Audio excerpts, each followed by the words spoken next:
വന്ദേ ഭാരത് എക്സ്പ്രസിൽ യാത്രക്കാരുടെ എണ്ണത്തിൽ പുതിയ റെക്കോർഡ്. സർവീസ് ആരംഭിച്ചതു മുതൽ ഇതുവരെ 1,00,000 ട്രിപ്പുകളിലായി 9.1 കോടിയിലധികം യാത്രക്കാരാണ് ആശ്രയിച്ചത്. 2025-26 മാത്രം 3.98 കോടി പേരാണ് ഈ ട്രെയിനുകളിൽ സഞ്ചരിച്ചത്. കഴിഞ്ഞ വർഷത്തെ അപേക്ഷിച്ച് 34% വർധന.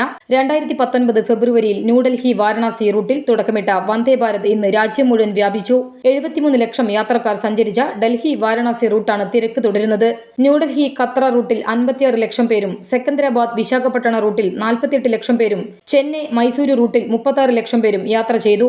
ദീർഘദൂര യാത്രയ്ക്കായി ജനുവരിയിൽ ഹൗറ ഗുവാഹത്തി റൂട്ടിൽ ആരംഭിച്ച വന്ദേ ഭാരത് സ്ലീപ്പർ സർവീസിനും മികച്ച പ്രതികരണമാണ് ലഭിക്കുന്നത്. ആദ്യ 3 മാസത്തിനുള്ളിൽ 1,00,000-ലധികം യാത്രക്കാർ സ്ലീപ്പർ സർവീസ് പ്രയോജനപ്പെടുത്തി. ഈ റൂട്ടിൽ 100%-ലധികം ഒക്യുപ്പൻസി നിരക്ക് കൈവരിക്കാൻ സാധിച്ചതായും അധികൃതർ വ്യക്തമാക്കി. സൗകര്യങ്ങളും വേഗതയും വന്ദേ ഭാരതിനെ ജനപ്രിയ ട്രെയിൻ സർവീസുകളിലൊന്നായി മാറ്റിയിരിക്കുകയാണ്.